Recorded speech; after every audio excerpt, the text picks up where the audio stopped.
Hi guys, আসসালামু আলাইকুম। আশা করি সকলে ভালো আছেন। তো গাইস, কিছুদিন আগে আমরা কিছু কোয়েল পাখি কিনি, যেগুলোকে মূলত আমরা পালতে আছি অনেক দিন ধরে। আমরা প্রথম অল্প কিছু কোয়েল পাখি নিয়ে শুরু করেছি। আমরা ভবিষ্যতে বড় একটা কোয়েল পাখির খামার দেওয়ার জন্য, ফার্ম করার জন্য এই কোয়েল পাখি কয়টা কিনেছি, যাতে করে অল্প অল্প করে আস্তে আস্তে করে বড় একটা কোয়েল পাখির ফার্ম করতে পারি। তো গাইস, দেখতে পাচ্ছেন এই যে কোয়েল পাখিগুলোকে খাবার দিচ্ছে। এগুলো অনেকক্ষণ খাবার না দেওয়ার কারণে এগুলো এইভাবে খাবারের জন্য একদম উন্মত্ত হয়ে গেছে এবং খাবার দেওয়ার সঙ্গে সঙ্গে একদম ঝাঁপিয়ে পড়েছে খাবার উপরে। তো গাইজ, আশা করি আপনাদের ভিডিওটি ভালো লাগছে। যদি ভিডিওটি ভালো লাগে তাহলে নিচে আমাদের চ্যানেলটি সাবস্ক্রাইব করবেন।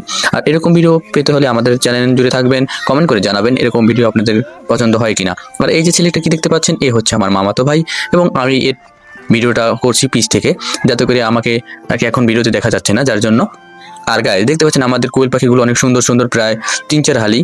এগুলো মূলত আমার মা কিনে, এবং আমার ছোট মামাতো ভাই সে এটাকে পরিচর্যা করে। এর পাশাপাশি আমিও ভিডিও করতেছিলাম, যাতে করে আপনাদেরকে দেখাতে পারি। আশা করি আমার ভিডিওটি আপনাদের ভালো লেগেছে। পুরো ভিডিও দেখার জন্য অনেক অনেক ধন্যবাদ। Thank you for watching. By.